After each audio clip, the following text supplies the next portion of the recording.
Good morning, beautiful people. How are you all? I trust that you're all well. I've got a little bit of a sore throat again. Can you imagine that? It's been bank holiday weekend. Clearly, there's something about my body and bank holiday weekends. We don't agree. But other than that, I feel okay. Sun's gone, but we've had an absolutely awesome weekend. We got our first braai in, our first barbecue in. Very happy in this house. Very happy. Well, it is that time of the week again. And let's talk Tuesday. And my topic for this week is my own company. How are you with your own company? Do you find that you can't cope on your own for a couple of hours, for a day? What is it for you? I just thought I'd tell you my own company journey.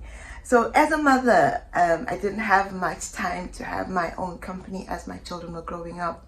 But when I went upstairs in the evening and had a bath, that was my own space. I felt that I always needed to find a place where I could just calm down, reset, reflect on what the day has been like, and the bathroom was the only place really for me to do that. Now don't get me wrong, that still did not stop my children from coming in telling me their burning stories. But overall, that was my place.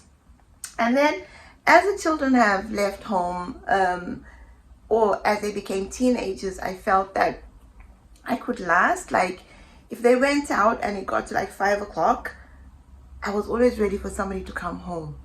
So it became that I could last a day on my own and feel like, okay, I've made it to 5 o'clock, but it's now time for somebody to come home.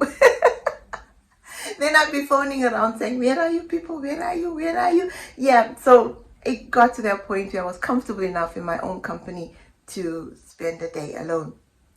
One of the hardest things I have found with spending time alone is when you go out, when you go into town or something like that, and I can remember the first time I went into town, I did a bit of shopping. And after shopping, I felt like, oh, I need a cup of tea. And I remember that first time going into that cafe, putting my bags down, ordering alone, sitting alone. It was hard. It's a strange thing, but it was hard for me to do it the first time. But once I got over the awkwardness of doing it the first time, I was fine. Now when I go shopping, I eat a cup of tea, I stop, I have my cup of tea, I have my sandwich. I don't have a problem anymore sitting in public alone and eating alone. That doesn't worry me. I don't have a problem going to a movie on my own.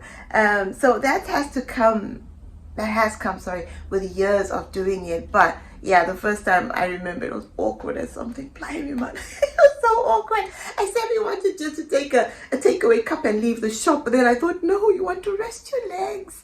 Just sit down. It's okay. Nobody's looking at you. Because I think a lot of it is that. You think somebody's looking at you, somebody's watching you, somebody's wondering, why is she on her own? But no, it's not like that at all. People are just minding their own business. So yeah, I don't have a problem with that anymore. Derek has an allotment, as you all know, and I call myself an allotment widow during the summer months, because a lot of his time is then spent at the allotment. So I can spend an entire day here at home alone, and I don't mind it. As you know, I'm sewing, I'm crocheting, I'm cooking, I'm doing something. I'm always doing something. But to be fair to Derek, when he leaves, he will always ask me, are you okay?